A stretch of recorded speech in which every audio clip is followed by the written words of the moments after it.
गुरु कान्होजी यांचे प्रथम दर्शन. काय दौलतराव राजांना भेटायला आलाय ना? तानाजीने डोईवर पागोटे घट्ट करत विचारले. होय, पण राजे तरी आहेत कुठं? आणि आज इतके घोडे का आलेत? म्हणजे इतकी रेलचेल का महालाबाहेरील दृश्यावर नजर फिरवत दौलतरावाने विचारले. बऱ्याच घोड्यासह सैनिक महालाबाहेर जमले आहेत. लांबचा प्रवास करून थकले होते, विसाव्यासाठी थांबले होते. घोड्यावर मडकी पाणी ओतून त्यांनी स्वच्छ केली जात होती. विहिरीतून बराबर पाणी उपसणे सुरू होते. दादोजी आलेत कर्नाटकातून. सगळा फाटा घेऊन ते कोंढाण्यावर जाणार आहेत. दादोजी तिथे सुभेदार आहेत, तानाजी म्हणाला. कोंढाणा ऐकून हे या किल्ल्यावर दौलतराव म्हणाला. होय, दक्खनचं काळीज आहे तो किल्ला, तानाजी उद्गारला. बोलता बोलता ते दोघे महालात प्रवेशले. महालात प्रवेश करतात तेच पहारेकरी होते ज्यांनी पहिल्यांदा दौलतरावला थांबवले होते. त्यांनी दौलतरावला स्मित केले आणि दौलतरावांनी त्यांच्या तब्येतीची विचारपूस केली. शिवबांनी मात्र पाठीवर हात ठेवून आणि स्वराज्याची इतकी मोठी जबाबदारी मसळून त्यांचे पाय तितकेच जमिनीवर होते. त्यांच्या वर्तनात किंचित सुद्धा बदल झाला नव्हता. नगरखान्यापुढे गेल्यावर त्यांना एक समोर धिप्पाड देशीचा पुरुष दिसला. सगळे ते जण त्याच्या अवतीभोवती अडबीने उभे होते. मिशांचा गेर पार कानापर्यंत पोहोचला होता. दाढी मिशांचा रंग पांढरा झाला असावा तरी कमरेचा ताठा अजून वाकला नव्हता. तरी त्यांनी अंगावर पांढरा अंगारका पेरला होता आणि कमरेखाली तंगविजार होती. डोक्यावर लाल पगडी होती. पायात पंजावर थोडे टोक बाहेर आलेल्या वहाना होत्या. अंगारक्याचा उजवा बंद डाव्या काकेतील फितीने बांधला होता. अंगारक्याचा गाळपट्टा लाल रंगाचा सुबक आणि नाजूक होता. त्यांच्या उजव्या दंडावर लाल धाग्याच्या सहाय्याने एक सुवर्णपट्टी तंग बांधली होती. त्या सुवर्णपोटीत मोडी भाषेत काहीतरी 3 शब्दात लिहिले होते. कदाचित तो एखादा मंत्र असावा किंवा शुभ्र शब्द. तो पुरुष म्हणजे कोंढाण्याचे सुभेदार दादोजी कोंढे होते. त्यांनी त्यांच्या काही सेवकांना बरोबर सूचना दिल्या आणि ती माणसे आज्ञा घेऊन लगबगीने निघाली. दादोजी ओढून आणि दौलतरावकडे पाहणार इतक्यात सदरेवरून उतरत शिवबाराजे बाहेर आले. त्यांच्यासोबत एक आडदांड सरदार होता. शिवबांनी पटकन दादोजींचा चरणस्पर्श केला. दादोजींना शिवबाराजे झुकलेले कांदे वरच्या वर पकडत आणि शिवबाराजे म्हणत आलिंगन दिले. कसे आहात दादोजी काका? तुमचे हेच शब्द ऐकण्यासाठी कान आतुरले होते. बोलताना दादोजींच्या नेत्रांच्या कडा किंचित पाणवल्या होत्या. शिवबा आणि दादोजींची ही भेट पाहताना तानाजी आणि दौलतरावांना भरून आले. आपसुकच राजांच्या डोळ्यात दाटलेल्या आनंदाश्रूंच्या सावटाने वेगळे आनंदमय वातावरण झाले होते. शिवबांच्या बाजूला उभा असलेला उंच आडदांड पुरुष स्मित करत म्हणाला. झाली बघा एकदा शिवबांची भेट. शिवबा कर्नाटकातून निघाल्यापासून दादोजी एकच रट लावून होते. शिवबाराजे किती मोठे झाले असतील? मला सांगा, एका वर्षात किती मोठे होणार आहात तुम्ही राजे? अहो कान्होजी, तुम्हाला दिसलं नसेल पण आम्हाला दिसलंय. राजे मोठे झालेत, खूप मोठे झालेत. तुमची एका वर्षात फारशी वरचढ झाली नसली तरी कर्तृत्वानं बघा. दादोजींच्या तोंडून कान्होजी हे नाव ऐकताच दौलतरावांनी चमकून पाहिले. शिवबांसोबत असलेला तो आडदांड पुरुष कान्होजी जेजेच होते. भारी भक्कम दंड त्यांना त्यांच्या अंगारक्यावरून दिसत होते. ताठ मानेचे आणि खांद्याचे मिलन एका उतरत्या मासाच्या कमरेने झाले होते. काळ्या भारदस्त मिशांचा आगळा त्याच्या चेहऱ्यावर अनुभव आणखी वाढत होता.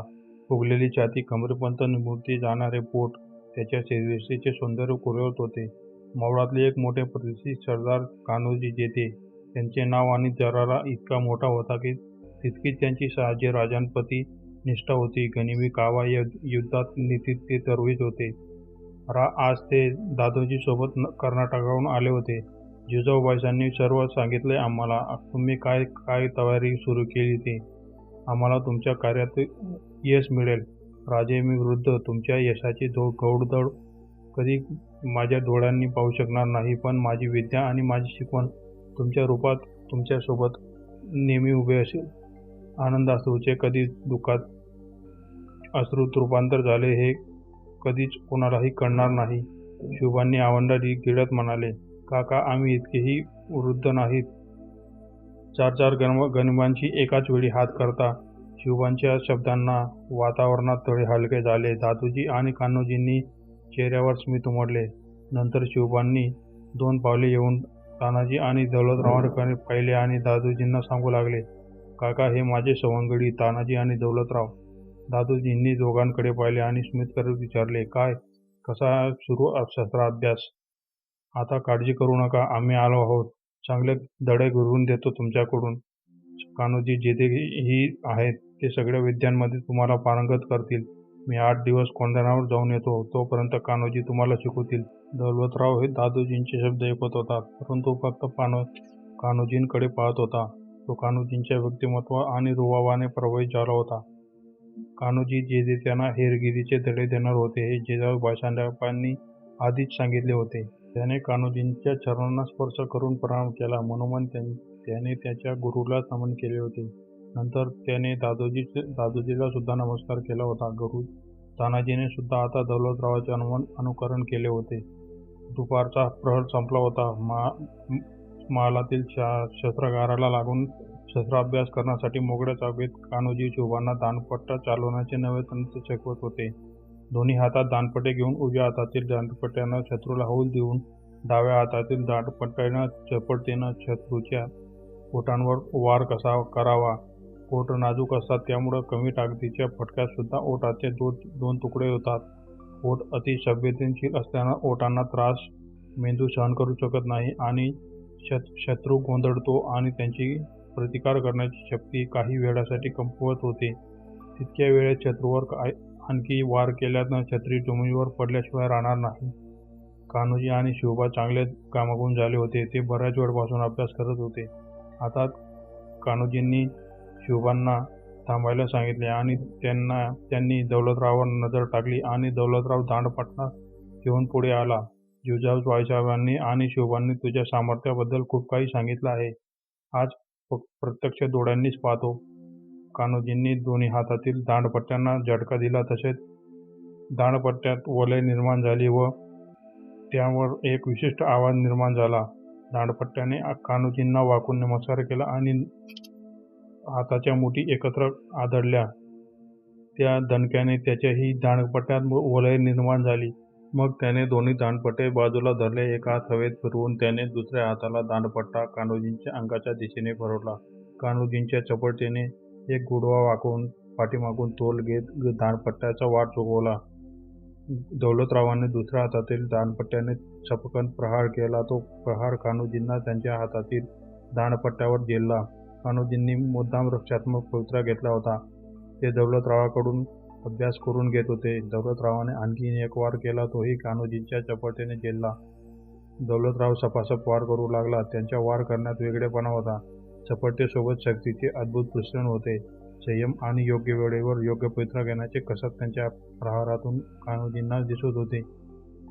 दौलतराव हवेतून चपळतेने कोलांटुड्या घेऊन पाबंदी लवायच्या आत पाय जमिनीवर ठेवत दांडपट्ट्याचा वार करत होता. कान्होजींनी त्यांचे वार तितक्याच माहीर योद्ध्याप्रमाणे चुकवले होते.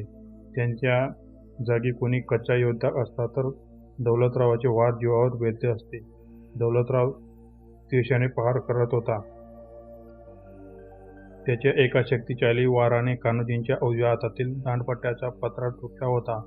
कान्होजींच्या चपळतेने तो दांडपट्टा हातातून काढून घेऊन हातातील दांडपट्ट्याने दौलतरावाचा दुसरा वार झेलला. आता ते दांडपट्ट्याने दौलतरावाचे वार झेलत होते. एक वार शेवटी चुकला आणि दौलतरावाच्या सडसड करणारा दांडपट्टा कान्होजींच्या खांद्याला स्पर्शून गेला. त्यांच्या पांढऱ्या शुभ्र अंगरक्यावर तांबडी रेख उमटली. माफ करा गुरुदेव म्हणत दौलतराव पुढे आला. शिवाजी आणि तानाजीही पुढे झाले. शस्त्राभ्यास ठिकाणी आधीच एक लेप तयार करून ठेवला होता. एक सेवक तो घेऊन आला. कान्होजींनी अंगारका काढला. त्या सेवकाने त्या जखमेवर लेप लावला. अजून काही भरलेल्या जुन्या जखमा कान्होजींच्या उघड्या शरीरावर दिसत होत्या. त्यावरून त्यांना किती युद्धाचा सामना केला असेल याची जाणीव होत असे. काळजी नसलेली दौलतराव यापेक्षा मोठ्या मोठ्या जखमांना सहन केले या शरीरानं, पण तुमच्या मनगटाचा तोड नाही. तुम्ही महान योद्धा आहात, पण तुमच्यावर जी जबाबदारी दिली आहे तिथं दांडपट्ट्याची ही आणि तलवारीची फारशी गरज भासणार नाही, कान्होजी म्हणाले. दौलतराव कान्होजींच्या अंगारका तयार ठेवण्यात मी केले. असे कोणतेही शस्त्र नाही ज्यात दौलतराव तरबेज नाही. दौलतरावाचा पाठीचा हात ठेवत शिवबा म्हणाले. कान्होजींनी दौलतराव आतून अंगारका घेतला आणि ते त्यांच्या अंगावर चढू लागले. परंतु जखमेमुळे एका बाहीत हात घालताना त्यांना त्रास जाणवला. शेवट पटकन पुढे होऊन त्यांना मदत करू लागला. ते एका हाताने अंगाची पीठ बांधत म्हणाले, दौलतराव, आज महालीत सायंकाळी बोलण्यानंतर तुमच्याशी चर्चा करतो. जी गुरुदेव. कान्होजी स्मित करत पाहिले तसा त्यांचा मिशीचा आकडा आणि तोडा वर सरकला. तसे ते 2 पावले पुढे येऊन म्हणाले, गुरुदेव नको म्हणूस. कान्होजी, म्हटलं तरी चालेल. मी सुद्धा आता शिवाजी राजांचा सरदार आहे. शहाजी राजांनी तसा आदेश दिलाय मला. दौलतराव स्मित करून म्हणाला, तुम्ही माझे प्रथम गुरु आहात. तुमच्याच विद्यांचा आणि तुमच्याच रणनीतीचा वारसा पुढे नेण्याची जबाबदारी शिवबांनी माझ्यावर दिली आहे. त्यामुळे मी तुमच्या नावाचा हाक देऊ शकत नाही. माफी असावी. बरं, तू ऐकणार नाही. चल येतो राजे, आज्ञा द्यावी. बरं म्हणत कान्होजी शिवबांना वाकून नमस्कार केला. शिवबांनी स्मित करत होकारार्थी मान हलवली आणि ते तानाजीकडे वळले. तानाजी, तुम्ही थांबा आज महाली. जशी आज्ञा राजे. तानाजी म्हणाला. ती मोठी जबाबदारी आहे दौलतराव. कान्होजी म्हणाले. महालातील मंत्रणा कक्षात समोरच्या आसनावर जिजाऊबाई साहेब बसल्या होत्या. त्यांच्या उजव्या बाजूला शिवबाराजे, डाव्या बाजूला कान्होजी जिजे आणि कान्होजींच्या बाजूला तानाजी आणि दौलतराव बसले होते. कान्होजी पुढे बोलू लागले. स्वराज्य फुलवण्यासाठी, विस्तारण्यासाठी आपल्याला तिन्ही बाजूंनी इस्लामिक शासकांचा सामना करावा लागणार आहे. 4-5 पिढ्यांचे हे शासक खूप प्रबळ होत आहे. सैन्याच्या जोरावर त्यांना हरवणं शक्य नाही. त्यात नाहक आपल्या सैन्याचा अंत होईल. त्यासाठी गनिमी कावा ही स्वराज्याची मूळ नीती असली पाहिजे. स्वराज्याचे मत आहे. हो, अगदी बरोबर. जिजाऊबाई साहेब शिवबांकडे पाहत म्हणाल्या. गुप्तहेर बनवून शत्रूच्या गोटात जशी खबर राजांपर्यंत पोचवेल, ही जबाबदारी मी श्वासापर्यंत पार पाडेन आणि ती सुद्धा अतिशय गुप्तरित्या. दौलतराव ठामपणे म्हणाला. इतकं सोपं नाही. त्यासाठी विशेष काही तयारी करावी लागेल. कान्होजी पटकन म्हणाले. दौलतराव पहिल्यांदा जाणवले की तो उतावळेपणा दाखवत आहे. पण त्याने त्यांच्या मनावर ताबा आणला आणि होकारार्थी मान हलवत त्याने कान्होजींकडे पाहिले. आदिलशाही हेर कसे कार्य करतात? जिजाऊ साहेबांनी विचारले. ते हेरगिरी कमी, मौजमस्ती जास्त करतात. स्मित करून कान्होजी म्हणाले आणि पुढे बोलू लागले. आदिलशाही हेर आळशी आहेत. ते फारशी मेहनत घेत नाहीत. शत्रूच्या दरबारात राहून अगदी छोट्या छोट्या पदापर्यंत पोहोचतात. पण स्वराज्याचे हेर आपल्याला शत्रूच्या पोटात सर्वोच्च पदांवर स्थापित करायचे आहेत. स्वराज्याच्या विस्ताराआधी हे कार्य केलं तर यशस्वी होईल. हो, अगदी बरोबर बोललात काका. शिवबाराजे समर्थन करत म्हणाले. तुझे काय मत आहे दौलतराव? जिजाऊबाईसाहेब म्हणाल्या. साहेब, माझं हेच मत आहे. सुरुवातीला हेर खातं पूर्णतः प्रबळ करावं. त्यासाठी मी सर्वप्रथम तयारी करतो. तयारी? शिवबाराजांनी कोदरून प्रश्नार्थक आविर्भावानं विचारले. राजे, गुरुदेवांनी सांगितलं त्याप्रमाणे आपल्याला 3 इस्लामिक शासकांचा सामना करावा लागणार आहे. पण मग त्यासाठी इस्लामिक भाषा, धार्मिक गोष्टी, चालीरीती पूर्णतः माहिती कराव्या लागतील. हे अंगीकारलं. अर्थात मला इस्लाम स्वीकारावं लागेल. क्षणभर शिवरायांनी दौलतरावांकडे पाहिले आणि ते बोलू लागले. अगदी योग्य. हे नाटक करायला तुमची मनापासून तयारी आहे का? हो राजे. स्वराज्यासाठी मान कमवून देऊ शकतो तर हे नाटक काय गोष्ट आहे. पण हे ज्ञान कसं अवगत करावं? दौलतरावाने कान्होजींकडे पाहिले. कान्होजींनी थोड्या वेळासाठी विचारात मग्न झाले होते. त्यांच्या मस्तिष्कात एका मागोमाग एक अशा बऱ्याच कल्पना येऊन गेल्या होत्या. पण शेवटी ते निश्चयाने म्हणाले, ही व्यवस्था मी करून देतो. दौलतराव, तुम्ही जन्मजात इसमीत आहात हे तुमच्याकडे पाहून कोणालाही सहज वाटायला हवं. तुम्ही नुसतीच इस्लाम स्वीकारला असेल असं जाणवलं तरी तुमच्याकडं संशयाच्या नजरेनं पाहिलं जाईल. पण हे कसे शक्य होईल? परधर्माची सवय इतकी अंगडवाने कशी पाडता येईल? याला वर्षे लागतील. शिवबांनी कान्होजींकडे पाहत विचारले. दौलतराव. जिजाऊबाई साहेबांनी भुई उंचावून दौलतरावांना विचारले. मासाहेब, राजे, स्वराज्यासाठी हे कार्य करायचं म्हटल्यावर जास्त काळ लागणार नाही.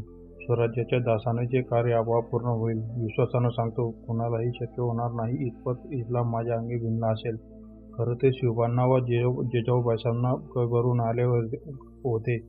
दौलतरावाने धर्माबद्दल करावं हे त्याच्या मनाला सुद्धा पटत नव्हते. परंतु एक नीती होती. इस्लामिक शासकांनी दुबळ्या जनतेला तलवारीच्या धाकाने धर्मांतर करण्यास विवश केले होते ते थांबवण्यासाठी हे पाऊल उचलणे गरजेचे होते. दौलतरावाने त्याच्या त्यागाच्या जोरावर महान स्वराज्य उभे राहणार होते. हा त्याचा त्याग त्याला करावाच लागणार होता. युवकांनी डबडबलेल्या नेत्रांना सावरले. दौलतरावाच्या राजांच्या नेत्रात साचलेले पाणी सहन झाले नाही. तो पुटपुटला, राजे, मन घट्ट करा. तुमचा एक नेत्र सोंगाटे आहे आणि फक्त सोंब बदलतो, मन नाही. राजे पटकन आसनावरून उठले आणि दौलतराव उठला. राजांनी दौलतरावाला घट्ट आलिंगन दिले. पाठ टोपडली. कान्होजी आणि तानाजी सुद्धा भावुक झाले होते. जयेंनी दोन्ही हाताची बोटे कपाळाला टेकवून शिवबा आणि दौलतरावाच्या मैत्रीची दृष्ट काढली. कार्यात यशस्वी व्हा हीच शुभेच्छा दौलतराव म्हणत शिवबा आसनारूढ झाले. आता तर यशस्वी होण्यावाचून कोणतीही बाधा रोखू शकत नाही या दौलतरावाला, स्मित करत दौलतराव म्हणाला. सगळ्यांच्या चेहऱ्यावर स्मित उमटले. कान्होजींनी पुन्हा विषयाला सुरुवात केली. दौलतराव, 2 वर्षे तुम्ही विजापूरला एका दर्ग्यात थांबा. माझ्या काही साथीदारांनी तुम्हाला मदत होईल. त्या माझ्या साथीदारांकडून कळता कामा नये की आपण हे जाणून बुजून करत आहोत. तिथं राहून तुम्हाला त्यांच्याकडून इस्लामिक ज्ञान ग्रहण करता येईल. जी गुरुदेव. दौलतरावाने संमती दाखवली.